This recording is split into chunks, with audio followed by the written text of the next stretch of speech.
So he wins and then continues to play Magic because I'm a big fan of his. Anyway, let's move on, my friends. The players in the feature match area are ready to go. So let's get down there and get underway with our next round of GP Prague.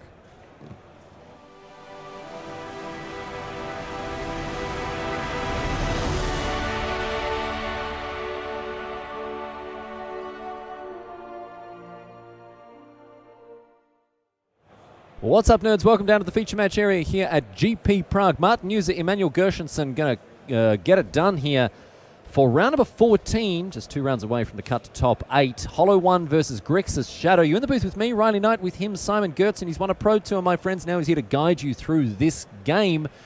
How does it look from the outset here, Hollow 1 versus Grixis Shadow? Well, we have two super experienced players here on the European circuit. Martin, of course, with a lot of international success as well. And Hollow 1 is the faster deck, the quicker to come out of the gates. Emmanuel Gershenson is basically on his pet deck. It used to be really the tier 1 deck of the format. It really did. Grixis Shadow. He continued to refine it, continued to play with it. I think he really knows what he's doing with his list, with every single card in the main deck and in the sideboard. But from a purely metagame perspective, it is not a tier 1 deck at the moment. Certainly not, but largely speaking, it remains more or less unchanged from how it's looked in across previous years. We haven't seen too many new cards come in or out of the list. It still plays the tried and true Death Shadow with cards like Dismember and Street Wraith in order to get that life total nice and low. And then Gurmag Angler, a bit of late game, in addition to Snapcaster Mage, bunch of disruption as well. Martin Juza on a newer piece of technology in Hollow 1. And we see Burning Inquiry, often one of the most powerful ways to get something like a Hollow 1 or even a Hollow 2 onto the battlefield very, very early. Let's spin the wheel, Simon. What have we got? Let's see. So Gershenson and Juza just going to shortcut here and pick 3 cards randomly. I like that. Yep. Oh, no. Oh, poor Martin Juza. 2 Hollow 1s hitting the bin after that Burning Inquiry. And that's the face. Yes, of a Hollow 1 player. He is going to pop on his pickaxe and miner's helmet and head down to the salt mines after that Burning Inquiry, because that was brutal stuff, Simon. Yeah, this minute he's taking here is an important one to get back on track. And Emmanuel is rejoicing. You can see it in his face. Yes, he's overcome with emotion there. For the Germanic people, that I would say is a pretty outward display of emotion there. Gershenson, a proud Austrian, of course. And, Juza's going to have another bite at this particular cherry. Let's see. The other thing about this is Gershenson's hand may just be absolutely torn to shreds here. He also discarded 3 lands. Oh, no. So it might be that these inquiries, even if they don't deliver Hollow 1s, might still be problematic for Gershenson. And look at this. Those 3 lands, all shock lands, with Blood Crypt, Watery Grave, and Steam Vents all being removed. So he has a huge reduction in the number of actual fetchable lands that he has here. Yeah, let me check his deck list real quick. 2 Blood Crypts, 1 Steam Vents, and 2 Watery Graves. So he's not out of it. He has lands to fetch. Also, 1 of each basic, 1 island, 1 swamp. But still, it's a scary card, Burning Inquiry. Yeah. He has 4 fetchable lands left in his library here. There's the other Blood Crypt. So now the only lands he can fetch with his fetches are Island, Swamp. The rest are in the bin. So less self-damaging ability for Gershenson. Here's a Thoughtseize now. Have a look at what Juza's working with. Goblin Law, Collective Brutality, and a Wooded Foothills here. It's been a bit of a stinker from Martin Juza this time. Well, it could have been an insane hand. It was just the problem of discarding both Hollow 1s. And here, Gershenson actually has a really nice 5/5. It wouldn't have been good to play a Death Shadow here, because a 1/1 dies to the Collective Brutality, but I absolutely agree with taking Goblin Law out of Martin's hand. Goblin Law down. Juza left without too much to do, and this is what happens. You live by RNGesus, and you die by RNGesus. And Juza right now at the wrong end of this particular transaction with very little going on in his side of the court. At 11 and 2, I assume that many Burning Inquiries have done good work for him. So, we'll see how Juza is going to play this one here. He's got a Rekindling Phoenix in hand, but that's going to go into the bin now, discarded along with that Stomping Ground. The Hollow One deck really good at churning through cards. Velocity is one of the key factors of this deck here. And that's because of Faithless Looting. Faithless Looting, again, a key card in Modern. We see Ancient Stirrings decks, and we see Faithless Looting decks, and they tend to have a similar... They tend to homogenize the decks that use them in terms of what those decks are trying to do. And Gershenson actually on one of the few remaining Thoughtseize decks in the format. Also that Stubborn Denial, really nice way of interacting with the very powerful things that players are trying to do. Here's another Burning Inquiry for Martin Juza. See if you can find some better cards off the top of the deck here. Although again, he's at the whims of fate as Gershenson goes fetching, and this is smart stuff because he doesn't want to draw and then discard one of those basics. Even if he doesn't, even if he isn't planning to respond to this spell, just getting that basic land out of his deck is smart. Well, it looks like there is a response. Looks like this one's going to meet a Stubborn Denial. I think this is smart stuff from the Austrian here because he recognizes that Juza's hand is just a toilet and doesn't want it to be improved in any meaningful way. And Burning Inquiry is obviously not going to guarantee that it's going to become better in a way like Faithless Looting would. But I like the fact that Gershenson is aggressively deploying counter magic to keep Martin Juza on the back foot. Yes, and at the same time, you are not allowing Hollow Ones to enter the battlefield this way, and you're also shortening the clock. 7 times 2 is suddenly threatening a 2-turn lethal rather than a 3-turn lethal. Gershenson revealing the hand of Juza here. Collective Brutality, Black Cleave, Cliffs. Not looking good for the Czech superstar. Fighting on home turf here. It's the other way around. Oh, Collective Brutality, discarding Black Cleave Cliffs, revealing Gershenson's hand. So I got it as wrong as I possibly could. Oh dear. Oh dearie me. Anyway, Martin Juza, I was right about one thing. He's fighting on home soil here, the hometown hero, Hall of Famer from the Czech Republic. And chasing that 31st, unbelievable numbers involved in this man's career, 31st GP top 8. He is a real GP warrior, this guy. Absolutely. I do think that GPs, this is my personal opinion, of course, that GPs are a bit underrated when it comes to Hall of Fame discussions, and Martin's results on the GP circuit were phenomenal even before his induction. Looks like it's going to be Lightning Bolt taken with the Collective Brutality, and I'm too scared to say what else happened with it, but I'm pretty sure the Snapcaster Mage got -2, -2. Absolutely. Oh, okay. Well, even a broken clock is right twice a day, Simon, and that's all I can really aim for here. Juza hellbent off the top. What is it? Nothing. Okay, ships it. Now, on a 2-turn clock, a Lightning Bolt will shave a full turn off that clock. The world number 8 looking to be in a bit of trouble here as Gershenson goes and fetches the final land that he can in his library. That was most likely the reason for Martin taking the Lightning Bolt. This member is, of course, much better at dealing with his huge creatures, but Lightning Bolt would have just killed him right here. Much better at dealing with his life total, yes, indeed. So Gershenson. Inquisition U. Bloodstained Maya revealed for the Czech superstar. And we're going to play now another big fishy boy. 6 cards hitting the exile zone there, or is it 5? Just 5. Okay. Back over to Juza now. Off the top. Finds a Goblin Lore. Does that do anything for him? He's going to cast it all the same. Let's see. Draw 4. I like that part. Discard 3, not so much. And you can concede the game at any time. We'll see this happen, I think, pretty shortly with Martin Juza here. He's still in it. These 3 going. Flamewake Phoenix and Flameblade Adept. But not enough for Juza. And he packs him up. We're going to game number 2 between Gershenson and Martin Juza. Gershenson very happy with himself having won that game. I think an important observation here is that Hollow One is a deck that relies on, random outcomes. It does, however, I guess, roll with weighted dice. Is that a good way to put it? Yeah, I guess there's randomness in all games of Magic, and that's a good thing in general.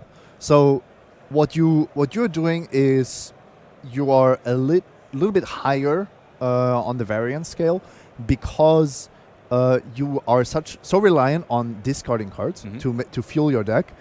The Delve cards, but of course most importantly Hollow One, that you are accepting the additional variance, the additional randomness of, in particular, Burning Inquiry. I think the other cards are all completely fine. You're not too concerned about casting Faithless Looting, and also Goblin Lore, you get that additional card. That I think is already not a great constructed card, but a completely playable Magic card. I want to draw an analogy here, and if I'm wrong about this, then just feel free to jump. I know you don't often tend to shut me down when I'm talking, gobbledygook, but please, Simon, in this situation, please this do. one time. A deck that plays Supreme Verdict will naturally play fewer creatures because they want their Supreme Verdict to be as asymmetrical as possible. They want to maximize the negative impact on the opponent while minimizing the negative impact on the player itself. So they will play fewer creatures so their Wrath effects do less damage to themselves. In a similar vein, the Hollow One list plays Burning Inquiry and Goblin Lore and breaks the asymmetry of random discard by having cards that it is happy to go to the graveyard. Bloodghast, Flamewake Phoenix, Faithless Looting, the list goes on. And in so doing, Hollow One isn't playing Burning Inquiry to make the opponent discard 3 cards and harm them by doing that. No, you could almost ignore that part. Yeah. But the fact that they are discarding cards is, and especially with something like Faithless Looting, where you can choose what you're discarding, that downside becomes not completely mitigated. I'm not making that claim. But if you're discarding a Phoenix and a Bloodghast to a Faithless Looting, you're in a much better position than any other deck that is discarding 2 other cards. Because it's a form of card advantage. It's a form of virtual card advantage. So even Burning Inquiry, which is the card that is on the surface the worst on the card advantage front. Of course, Faithless Looting, the same text almost, but with the flashback, I think it gets a lot better. So Burning Inquiry, if you manage to discard at least 1 Bloodghast or 1 Flamewake Phoenix, you're already kind of even on the card advantage department. You haven't suffered the loss of the card, and then I think I'm trying to come back to this loaded dice analogy in the sense that these random effects are much less likely to impact the Hollow One deck negatively than you would think in the abstract. And I think this deck copped a lot of flack when it first sort of burst onto the Magic tournament scene because it's saying, sure, Kenyuka Hero, you can make a PT top 8 if you run as hot as lava and you always have 2 Hollow Ones. Exactly, but it's not like that. It's not as simple as that. Looks like we've got a deck check going on between these 2 players here, so there may be something of a delay with us getting to game number 2. In the meantime, however, we did kind of skip over talking about the sideboarding. So while we find our way forward here, we can talk about exactly how these decks may be configured post-board. Graveyard Hate, an important piece of the puzzle for both of these decks post-board, Simon. So what are we looking at here? Emmanuel Gershenson has 4 Ley Lines of the Void. So that is his way of shutting down all graveyard strategies. I like that he's just not taking any chances here. If he's facing a graveyard deck, he has those 4 Ley Lines to stop it. There's always the randomness of whether you have it in your opening hand, but a card I really like also in this matchup. And then the rest of the sideboard is very mixed. Lots of two-offs, lots of one-offs. Gonna see...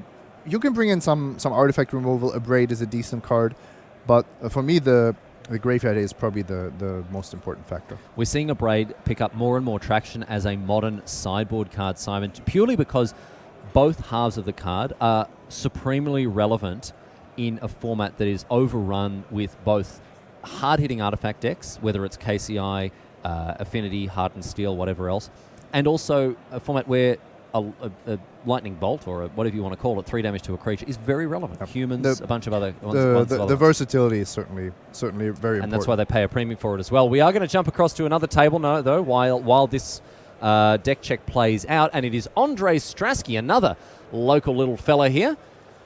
playing on home turf for potentially the last time. We'll be very, very sorry here. I speak on behalf of, I think, everyone in team coverage when we say that we'll be sorry to see Andre go. He has been a fantastic member of the pro community for many years, and speaking personally, I'm very, very sorry to hear that he is choosing to hang up the boots. You don't really hang up your boots when you stop playing Magic. Hang up the sleeves, I suppose, after this one last hurrah here. And thank you, Andre, for all of the entertainment and the support you've offered the people around the world who enjoy everything you've done so far. He has said, however, Simon, that if he wins this tournament, it's not over. So there's still a chance. What about second place?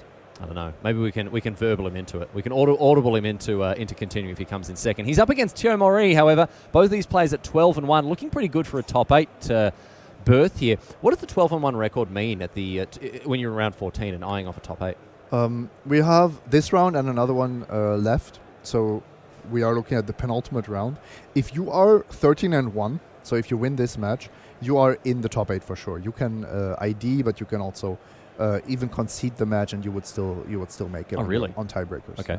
There's at about 2,000 players. There's always the chance that some players with an X2 records miss the top 8, as unlikely as it is.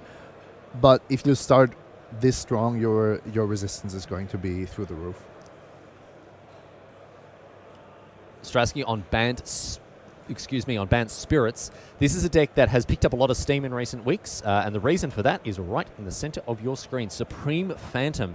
Finally, thank you very much. There it is, Neil Rigby. Supreme Phantom finally pushing the deck over the top in terms of having a critical mass of Lord effects in addition to Drog Skull Captain to provide the consistency you need. And Bant is certainly the configuration I prefer. There is the blue-white version as well, but Bant's the one for me, Simon. Mm-hmm. No, absolutely. I agree. It's an interesting deck because there are so many similar decks that you could be playing, and you have to understand why you would want to have spirits in a certain metagame, for example, as opposed to a 5-color humans deck or other collected company decks. Thalia's Lieutenant here, also powering up that Militia Bugler. And now a big attack with these huge champions. Look at these. It's a massive army, but it's going to be enough here for Strasky to pick up his cards. Although, with Mery on 3, did he have enough for lethal there? No, he didn't. No, I understand that. Yeah, so Strasky was able to line up blocks, make his creatures indestructible with the Selfless Spirit, and then Mery realized, yep, you got me on the backswing. So a handy win there for Strasky. Mery certainly, I think, failing to find the lands that he needed in order to maybe dump his hand out a little bit earlier. I think he was on the single Cavern of Souls plus the Noble Hierarch. But the triple champion draw is still a very respectable opening. A lot of decks would just fall to that. But I think he was lacking ways to follow them up. There's a lot of tricks to the trade when you're playing spirits. There are some tricksy little spiritses that can really wreak havoc with your game plan. And when they're coming down at instant speed as well, Simon, thanks to something like Rattle Chains, it's very difficult to fully play around. Not only does Rattle Chains help to protect other spirits, of course, but Selfless Spirit is one of the best insurance policies you can take out against a Supreme Verdict. Spell Queller. Terminus does nothing against it, by the way. Terminus does nothing against Terminus, best card in Magic. The Terminus is a real problem because you're sitting there with your Spell Crawlers in particular, and you are ready for almost anything out of the control deck, but Terminus can just wreck your whole board easily. Yes, indeed. It is a wonderful card. We've talked about it at length. And Spell Queller is one of the best answers to... I mean, what really... Apart from big mana decks like Tron and what have you, most decks don't play many creatures or many anythings that cost more than 4. I mean, there's Delve creatures and stuff, for sure, but Spell Queller is fantastic against the field. Spell Queller is fantastic in Modern. Yes. If you find the right shell for it. And the reason that Bant gets the nod for me, Simon, is the presence of Collected Company. Noble Hierarch's nice, but it's not enough to play green in and of itself. The 4 copies of Collected Company in Strasky's deck are huge. Mm-hmm. Absolutely. I do think Noble Hierarch is also an insane Magic card. Casting Geyser of St. Draft onto the Exalted ability being very often very relevant. Also, it's a bunt deck that gets to play Noble Hierarch. What else do you want? Yeah, it's fantastic. It's a great deck, and I expect to see a lot more of it. But right now, we're going to see a lot more of Martin Juza and Emmanuel Gershenson. Gershenson benefiting from the fact in game number 1 that Martin Juza never really got the wheels spinning after a bunch of Burning Inquiries and Goblin Laws. He really never found any of the hollow ones. Well, he did find them and dumped them straight in the bin, unfortunately. Yeah, he was spinning his wheel. He just forgot the hollow ones on his way. Mud flying up from the rear wheels and spattering everyone in the face who was onlooking there. But it's time for him to dig deep, rally on home soil as well. The check here, so he's in a position to try to break serve on the play as well. It'll be very useful for him here. Let's see what his opening hand looks like. I expect not too many changes in Martin's deck after sideboarding. A few fatal push maybe. Sometimes you can try to snatch Death Shadow also with engineered explosives, but that's already a stretch. I like Grim Lavamancer in this matchup because the repeatable damage is quite relevant and makes it impossible for Gershenson to be too aggressive with his life total. But at the same time, then something like Leyline of the Void can really crush you. Both players are examining their opening grips. Neither of them look thrilled about it, to be honest. You can see, look at that, an old twitch of the head, a scrunching of the nose. Looks like both players are going to keep, however, after some deliberation. We're going to kick things off with a Flame Blade Adept here for Martin Juza. Gershenson also going to play an untapped land, and we'll see what he's up to. Could be a Thoughtseize. It's the odds-on favourite, and yes, indeed, it goes upstairs, and let's have a look at what Juza's working with here. This is a nice hand. A lot of enablers, but nothing too scary. So Gershenson, for example, can't pluck a hollow one out of this hand. And there's nothing that Gershenson can do to prevent this Adept from absolutely cracking in for a huge amount next turn. I expect Gershenson to take the Goblin Lore, because that's the best play that Juza has next turn.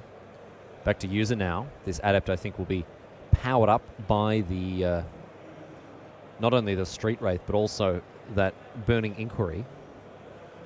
See how he wants to play it, however. The Czech superstar in a good position after getting off to a better start than last time, it had to be said. I liked his opener. He seemed to be in the tank about it, but it seemed pretty solid to me. I think he was waiting for Gershenson to decide, finally decide about his mulligan. So here we go, 3 cards for both players. Cycling the Street Wraith first to get as far as possible into the deck. Also to pump up that Flame Blade Adept, let's not forget that. So 3 cards for Gershenson, 3 cards for Juza.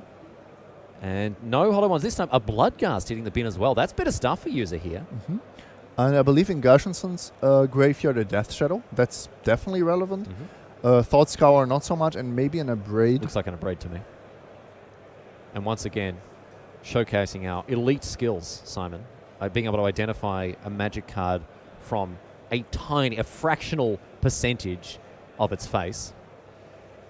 Very odd skill to have. Very, very weird skill to have. So what can you do? What's your party trick? Well, I can identify small pieces of cardboard by just a fractional percentage of their face. Oh, very cool. I can balance an egg on my head for 5 minutes. That's a little bit better, I have to say. A little bit more impressive. Here's a Bloodghast now, brought back thanks to that blood-stained Maya here. Gershenson already on 11, heading into turn 2. Yeah, Not quite enough mana to delve a Gurmak Angler. What happened there? How do you get down to 11? The Flameblade Adept was huge, and he shocked himself and Thoughtseize. So that's 16, and then 5 from the Adept. So that's huge, yeah.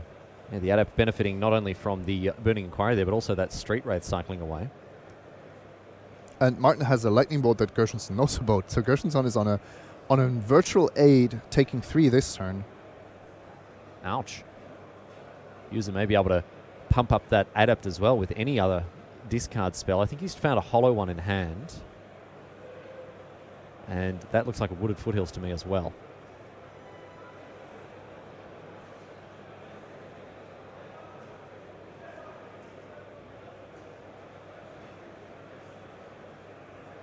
In come the clowns. Across for 3, as you said. Gershenson down to 8 on a virtual 5 thanks to the bolt in Juza's hand. And he has found a hollow one. I don't think he's going to be able to cast it this turn, however. No, he could cycle it, but if he wanted to cycle it this turn, he would have waited with it. So probably looking to see what Gershenson does and then deciding on the course of action. You can either fetch a land and cycle at the end of turn, but it's more likely that we will see a bolt and then Juza hopes to find something else to pump up the Flame Blade Adept. In particular, if Gershenson taps out of Fatal Push mana. Stomping Ground comes into play. Tap for Martin Juza. That's there just purely for the flashback of Ancient Grudge. This deck doesn't have a very heavy green component at all. Gershenson finds his 3rd land. He's having to do some quick calculations. A bit of Beethoven on the table there as he figures out what he wants to do. Down to 7 now. And he's going to have to shock himself again. He doesn't have another island. Doesn't even have a basic mountain here. Yep, that's a painful Scalding Tarn. It is. No, okay. Just getting a tap Watery Grave instead. The problem here is that Gurmak Angler cannot block Flame Blade Adapt. No, it has Menace. So I think Juza might just go for it. Go for lethal here. If I'm Juza, I'm probably responding with a Lightning Bolt to the Dome here. Otherwise, a Stubborn Denial comes into play. Mm-hmm. And Juza's thinking about it. He's certainly well aware of the interaction here. And Gershenson very rather candidly leaving open an island, which telegraphs it. But Gershenson now down to 4. So any discard spell off the top for Juza will do it. He just needs a Goblin Law, which I think he may have found here, or maybe that's another hollow one. He drew a Phoenix. Oh, Flamewake Phoenix, okay.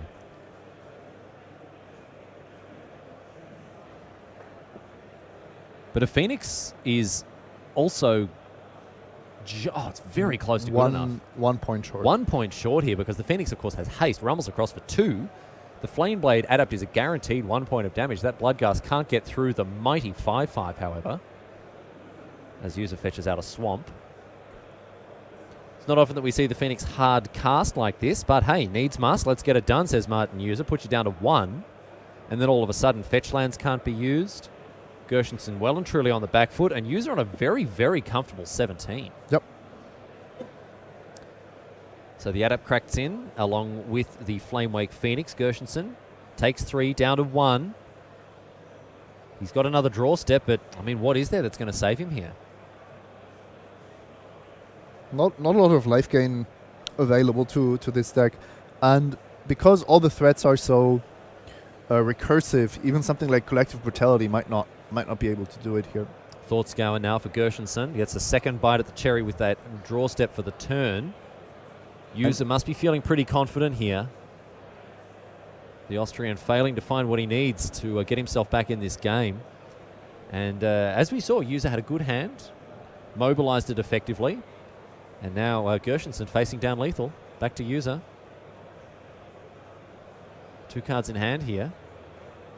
It looks like it might be 1-1 in favor of the Czech superstar. He's taking some time out to watch the game next to him. But now Gershenson plays the Death Shadow. It's as big as they come, really. It's a 12-12. Yeah, but now an attack with everything. Like I said, there's not much you can do. For example, Fatal Push will not deal with the Phoenix. So that's the first task you have to solve. And then the Menace. It's always the Menace that gets you. Yeah. Menace on the Adept. A surprising ability, but it becomes relevant at the best of times or at the worst of times, as it is now. Gurmag Angler off the top for Juza, but that attack step is enough to do it, and the Austrian picks up his cards. We're going to game number 3 between Martin Juza and Emmanuel Gershenson. Looks like there's going to have to be a decider here, Simon, to determine whether it's going to be Hollow One or Grease's Shadow that stays alive for top 8 contention.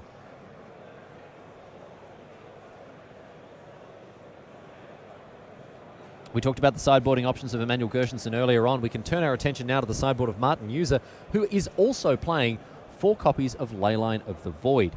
Can be a useful card in many matchups. What are your thoughts on its utility against Grixis Shadow here? I wouldn't bring it in. There are the obvious cases of delaying Gurmag Anglers and Tassigers. also the Snapcaster mages that we saw be really good in game one are shut down. But the problem is you're not really stopping the Grixis Shadow deck from enacting its main game plan, which is just to take control in the first few turns and then overwhelm you with value and just the better cards. So maybe one way to think of it is if both players could choose to start with a leyline in play, it would benefit Gershenson significantly. So that shows you just how much better the leyline is on his side of the table than on Martin's. And the other thing is you are going down a card, right? If you bring in the leyline and you play it, fantastic. On turn 0, that's great. But you've then got a 6-card opener, and unless that leyline is sort of single-handedly going to win you the game, it's a high cost to pay. Yeah. But the thing is, Martin's matchup here is not that bad. It's actually quite good, I think. So boarding in such an extreme sideboard card that doesn't help his main game plan. Doesn't lock it up. No, would be a mistake. On the other hand, I really like it for Emmanuel, who is slightly behind in the matchup. Okay. Now, on the play, it definitely looks better, but he would love to see a turn 1 leyline or turn 0 leyline, just so that Martin's deck will not operate on full power. It's so difficult to deal with those Bloodghast and Flameblade Phoenixes if you want to play a longer game. Because they just keep coming back for another helping. They keep coming back. Yep. Well, let's see what these opening hands are looking like. Emmanuel Gershenson on the right-hand side of your screen, the Austrian here. And Martin Juza, the Hall of Famer from the Czech Republic on home soil, as we've mentioned. And both of these players playing for their tournament lives to stay in this GP Prague. They have to win this one here. Almost certainly out of it with a loss. Out of the top 8, I should say. Not out of the tournament. Still a bunch of cash to be won, of course, for people with higher finishes. 12-3 is a tremendous result if you can achieve that. But it will most likely not be... at this size of a tournament, you will not make top 8 with X and 3. I would be very surprised. You're going with a nice full wallet, but all the same, it's not quite the same as the PT invite and the tilt at the championship that you're going to get if you make it through to the top 8 after 15 rounds. Emmanuel Gershenson going down to 6 now. Not the start that he wanted, I'm sure. Looks like Juza is happy with his 7. And we still haven't answered the question whether he brought in the ley lines, because we haven't seen any in the post-sport games. His weight in game 2 on whether to keep a hand that looked decent to me, and also his mulligan here, make me think that he might be on a plan to more aggressively mulligan towards the ley line. If you're interested in the numbers, the maths involved in what this looks like, mulliganing towards a silver bullet card, Frank Karsten wrote an article about it relatively recently. You can find it on channelfireball.com. I think it only went up, was it last week? I was reading it. It was relatively recently. Frank, obviously one of the premier figures when it comes to crunching and munching on numbers in the Magic community. And he's sitting, giving me the high eyebrows now, shrugging his shoulders. Of course you are, Frank. Crunching those numbers like there's no tomorrow, mate. You crunch them like there's so many slices of cucumber, my friend. Also depends whether you need the ley line desperately or your opponent wants to crush you with it. Makes a big difference. Doesn't look like Gershenson found it in any case. And now, is that double bottom with his Serum Visions? That's bad news for him. Or good news if you want to look at it. He's just cleared out 2 dead cards. Yeah, got full value out of the scry. Nice. Imagine you keep everything on top. It's just what a waste. Yeah, and in the order that you draw them too. Yeah. Yes, I remember having a conversation with PV about that. He hates it when he scries and leaves something on top because he just feels like it was a game action that he didn't take full advantage of. Flameblade add up the play here for Juza. Back to Gershenson now. See what his next move is. Looks like it might be another cantrip as he taps a 1 blue mana. Does he have a Serum Visions? Does he have mana issues? It seems to me that he's just digging for lands. Stubborn Denial off the top. Both cards below decks, yes, and that's the read that I've got as well, Simon. Let's see if Gershenson no, he doesn't. This is dire straits here for Gershenson. He may have seen a hand that had Island, Serum Visions, which you would keep Rain, Hail, or Shine. But unfortunately, Gershenson has not found the second land, and Juza now, he can smell blood in the water, although doing that underwater is not a good way to detect blood generally. I'm not a shark. I don't know how they do it, to be honest, but still, the point is, Juza's way ahead, and he's going to give Gershenson a pasting now. Discarding 3 cards to the Goblin Law means that he's cracking it for 4. Yep, and he's also not casting Burning Inquiry, so he's not giving Gershenson a chance to just find lands. Gershenson randomly selects 3 of the cards to be discarded. No hits there. Hollow 1 in hand, however, so that's going to come down for free. Street Wraith cycling away as well. Let's see if Juza can perhaps find a Hollow 2 on the top of his library. Oh! There it is. What a master.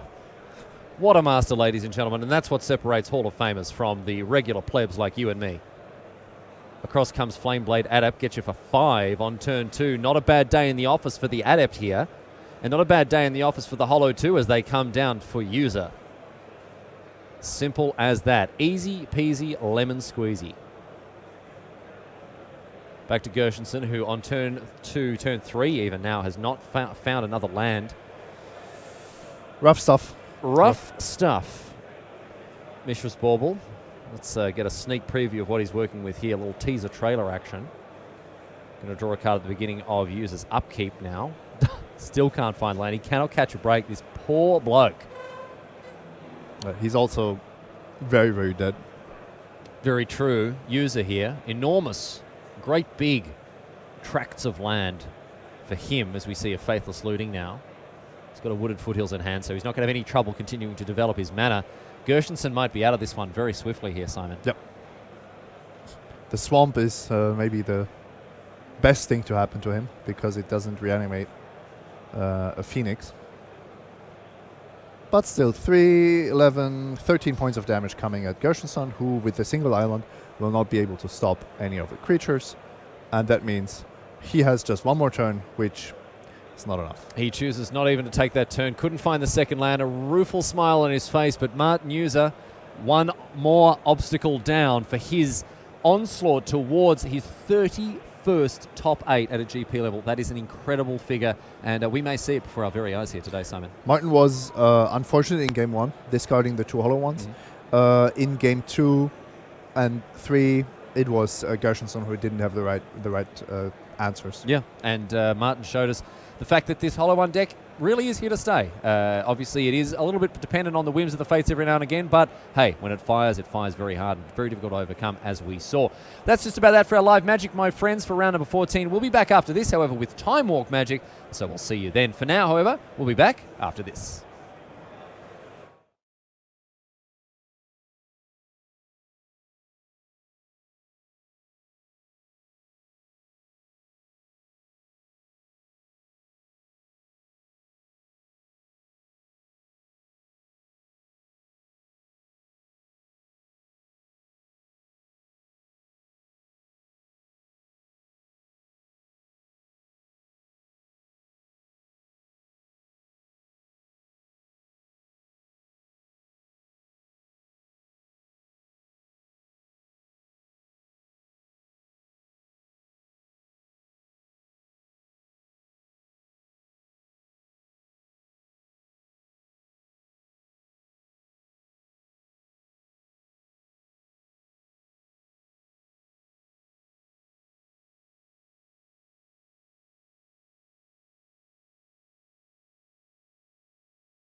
Hello, my friends. Welcome back to the booth here at GP Prague. My name's Riley, joined by Simon, and we have, of course, Time Walk Magic lined up for you to round out round number 14. We're getting closer and closer to that cut to top 8, so let's find out who is going to remain in contention as we head back down to the feature match area for more Time Walk Magic. We've seen Andre Strasky with Bant Spirits in the feature match area. We may be able to check in with him again.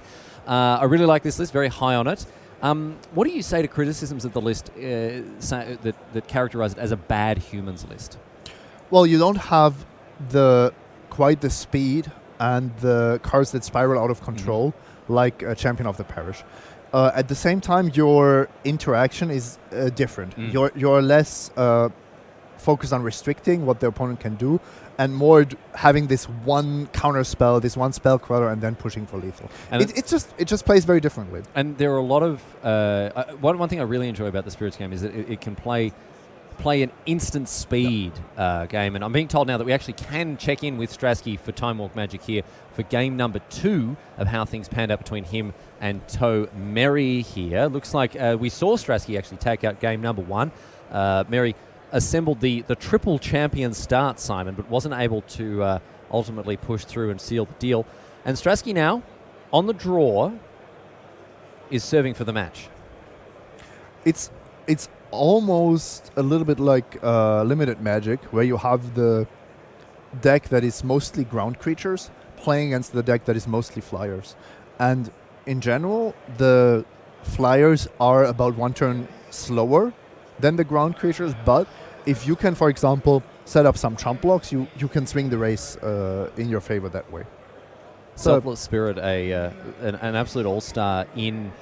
Well, I was going to say, in creature-based matchups as well, when you can use the indestructibility of your team to, do exactly what Strasky did before, weather a big attack and then swing back for lethal. Ether Vial on turn number 1 is a great start for Strasky here. Yep, and if you haven't been following for the last hour, we saw Strasky beat a triple Champion of the Parish draw by racing in the air, effectively. Back to Mery now, who has 3 mana available here. I think the card that Strasky the least wants to see is Mantis Rider, because suddenly his air superiority is challenged. Challenged, exactly, yes. Auriok Champion, the play here for Mery. This one, a white for a 1/1 that whenever a creature enters the battlefield, you can gain a life. Doesn't matter if it's your creature or their creature, you can gain a life. And I think it's got protection from red and black. It's effectively a Soul Warden for twice the cost that has the 2 protections of white's enemy colors tacked on, which a bit surprisingly maybe is completely irrelevant in the humans against Bant. Yes, it's against Bant Spirits. It's doing stone cold nothing there, but very useful. We've seen Core Firewalker in the sideboards of white decks against Burn in previous iterations of various white decks. And this one is serving a similar purpose. It's an absolute stone cold roadblock against Burn's onslaught on the ground, and also in a creature-heavy deck like humans, will also gain a ton of life.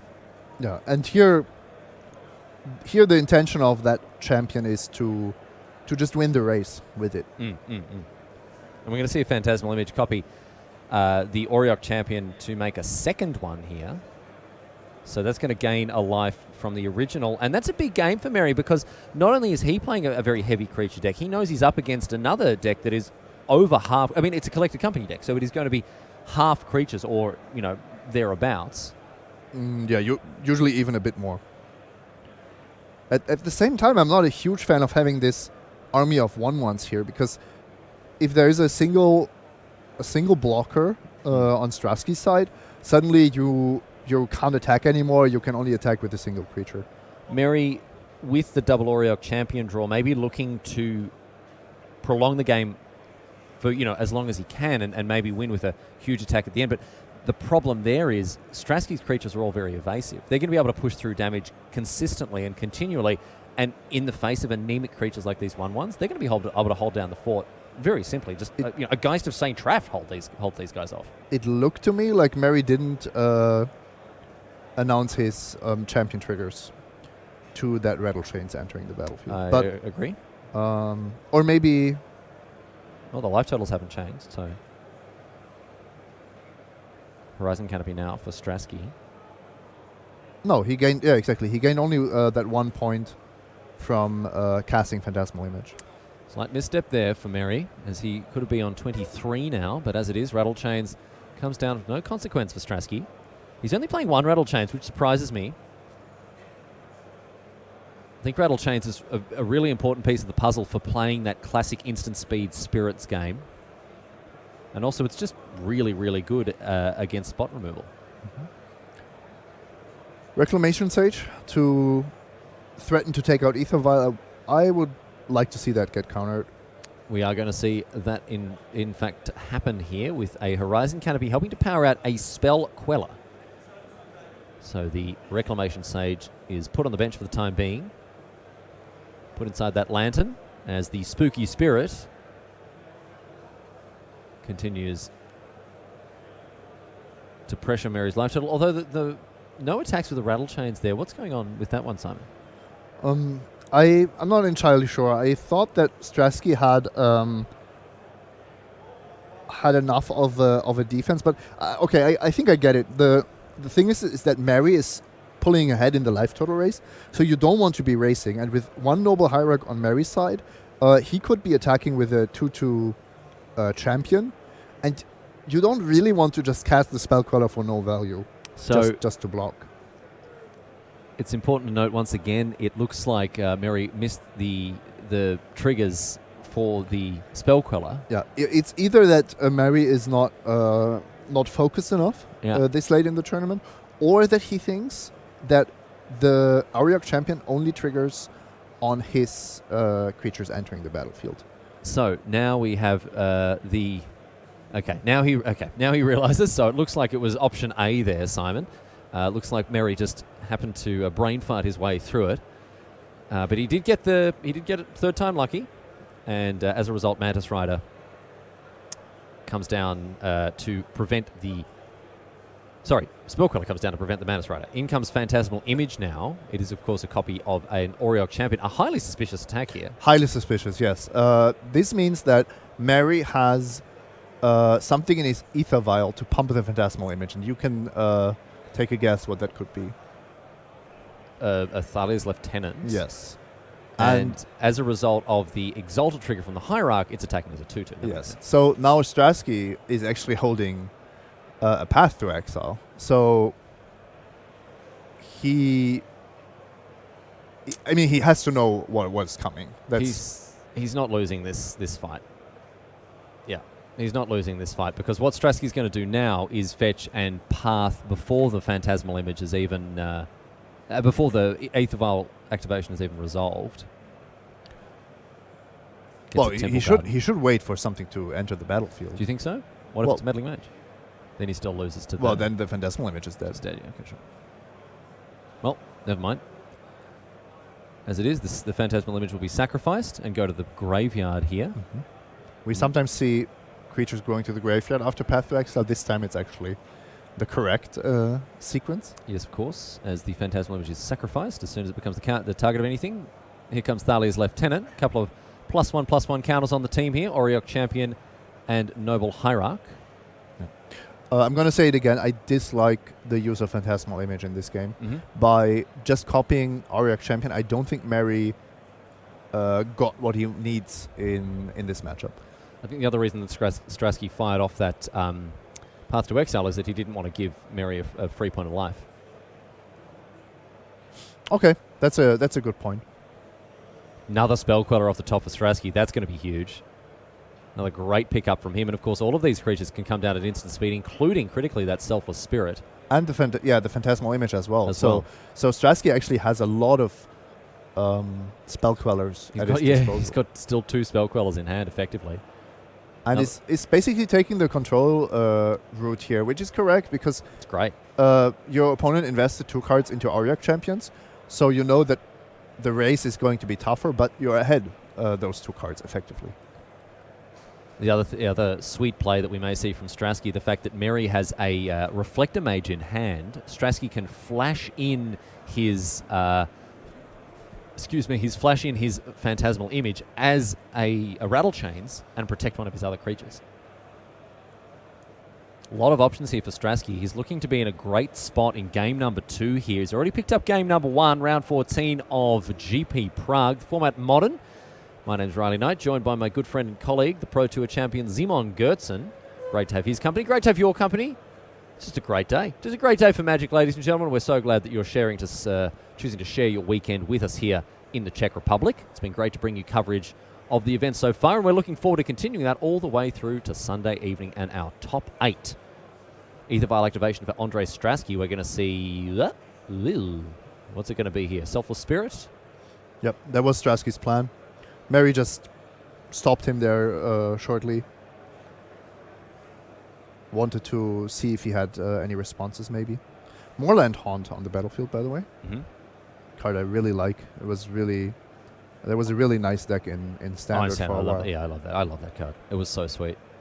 Always tried to make it work in modern. Never really came together. But when it's making 2/2 spirits, if you've got a Drogskull Reaver or something out there, Drogskull Captain out or something like that, it's huge. Big game. I mean, even in these decks, it's a one-off. It's not an insane card by any means. But I think it's just a really nice design. Moorland Schupfwinkel. I have a German copy at home. Isn't a Winkel a shop? In Dutch, Winkel means shop. No, Winkel means angle. Angle? Well, it means a bunch of things. But Okay. So, Selfless Spirit comes down. Mery, second Ether Vial. This one's going to eat a Spell Queller. it's an aggressive spell queller here. But Strasky knows that, especially with more vials coming down, more and more vials coming down, the counter ability of the spell quellers is becoming less and less relevant. The problem here is that now the Reflector Mage can come in and Strasky has no defense to it. This is unfortunate because Strasky could have prevented this by keeping that Rattle Chains available with the Phantasmal Image. Here's Reflector Mage now from the Ether Vial and going to bounce the Spell Queller. Doesn't look like he's going to be able to cast the... Oh no, of course he can cast the Mantis Rider just like that. Not a great turn of events for Strasky there. Yep. Putting that Selfless Spirit in was needless, I think. Finds another Phantasmal Image off the top. Well, that's all right. Means he's still got access to Spell Queller, even though he's not allowed to cast the actual Spell Queller. He's not allowed to cast it this turn. No. But he's allowed to cast it in Mery's turn. Of course. So actually... So it actually doesn't really have a real downside. Unless he, for some reason, really needs a 2/3 flyer right now on his turn. No, he could even think about making a 3/3 flyer, just getting that Mantis Rider for himself. No attacks from Strasky. Slight stumble has left him not necessarily on the back foot, maybe on the middle foot here. His hand is pretty good. Mery's going to have a read of this Moorland Haunt. For those of you unfamiliar with the card, what are you doing with your life? Also, it says tap, white, blue, make a 1/1 spirit token, exile a creature from your graveyard. So Strasky obviously can't do that just yet. Mantis Rider is sent in.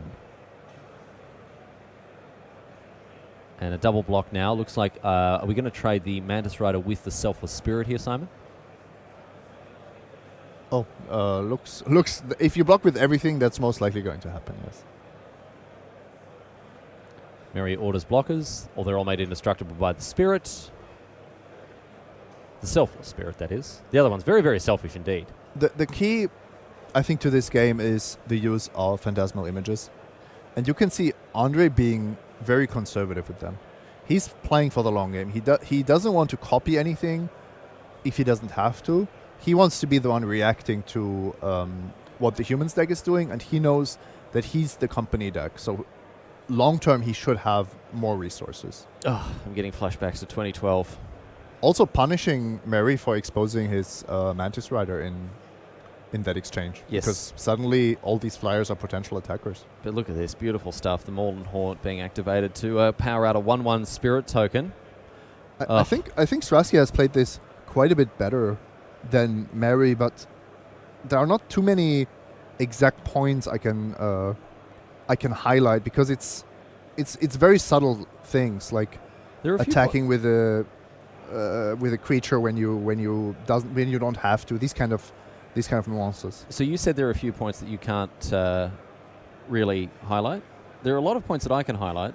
Life points that Mery has forgotten to gain off of his Oriok champion. I remember just then, but I would say a conservative estimate, 5 creatures have entered the battlefield since the last time we brought up the fact that Mery is not on top of these triggers. And I don't want to be too hard on the guy. It's hard to play your best Magic when you're 12-1 at a GP, being featured against one of the greatest players, on the European circuit in Andre Strasky. Don't bring in Auric Champion if you're going to forget the triggers, because it's No, you've made your point. This is true, and we don't have to argue about it. It is, however, it's a technical mistake that I think with fatigue and the pressure situation is understandable. I was more focused on the, let's say, strategic elements of this game. Cunning Spark Mage, the play now for Mery, and it looks like we're going to see a Phantasmal Image vialed in.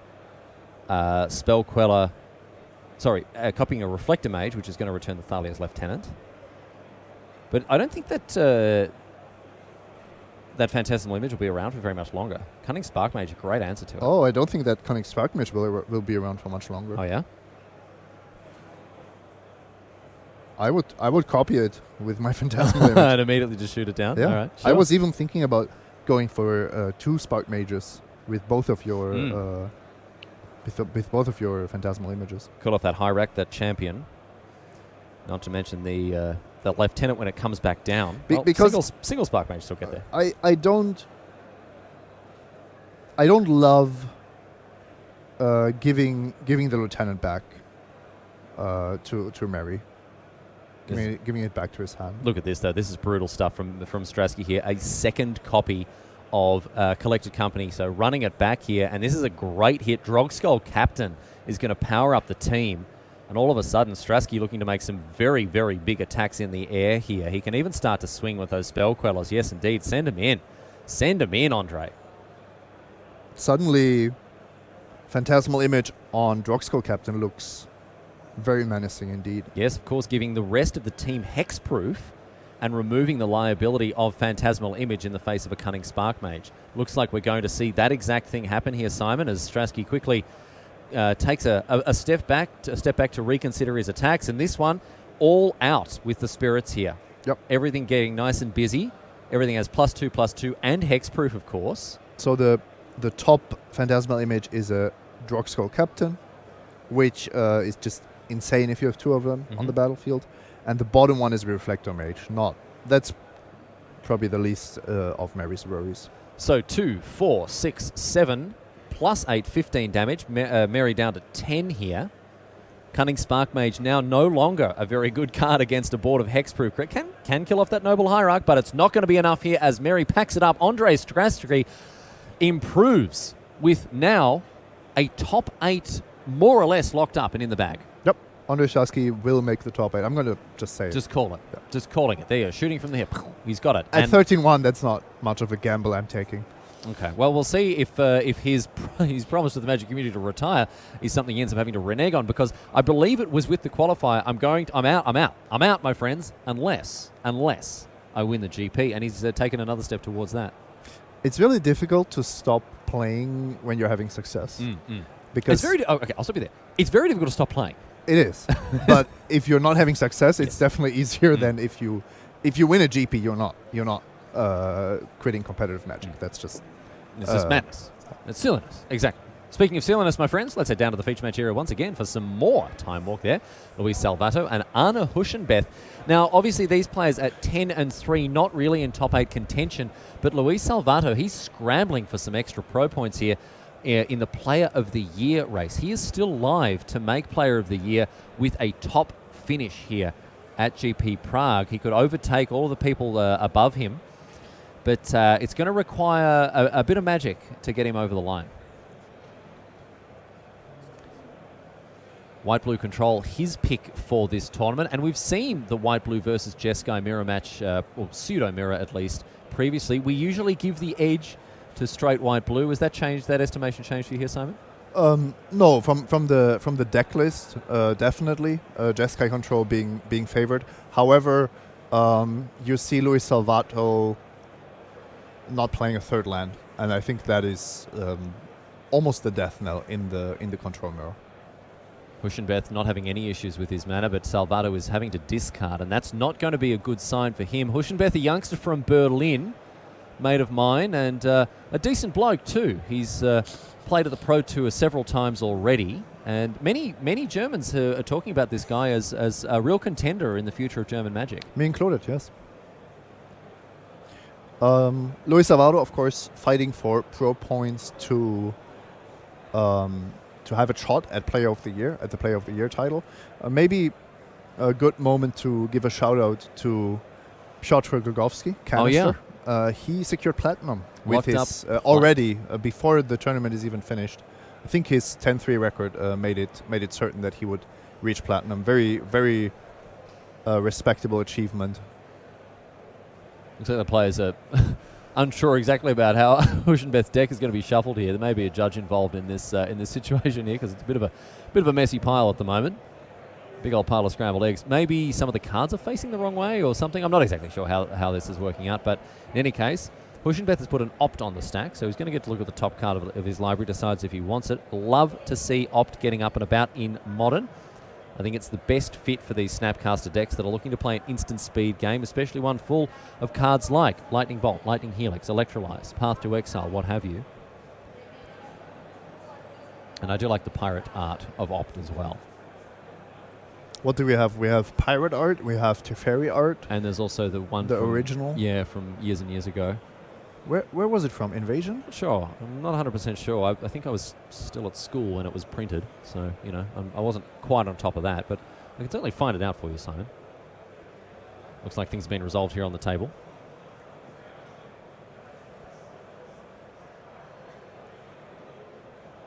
And we continue on. First one was in Invasion.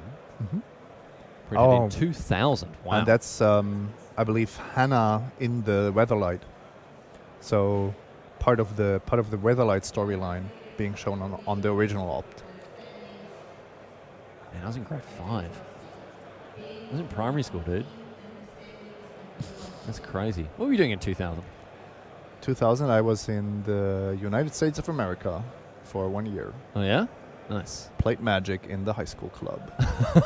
Like a cool dude. Well, Yeah. I was also in the math club. Oh, sorry. Okay, so yeah, when I say like a cool dude, obviously there's no irony attached to that whatsoever. Which other clubs are you in?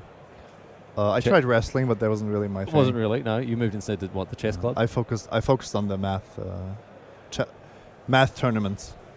Huschenbeth now flipping the search for Azcanta here, and Salvato going to pick up his cards. He cannot find a way forward after that. And ladies and gentlemen, I'm sorry to say, we're all out of time. Look at that. And I can actually tell you that Arne Huschenbeth, after winning game 1, went on to win game number 2 as well. Not looking good for Salvato, hoping to pick up those points. But congratulations, Huschenbeth. Another late money finish for him, almost certainly here at GP Prague.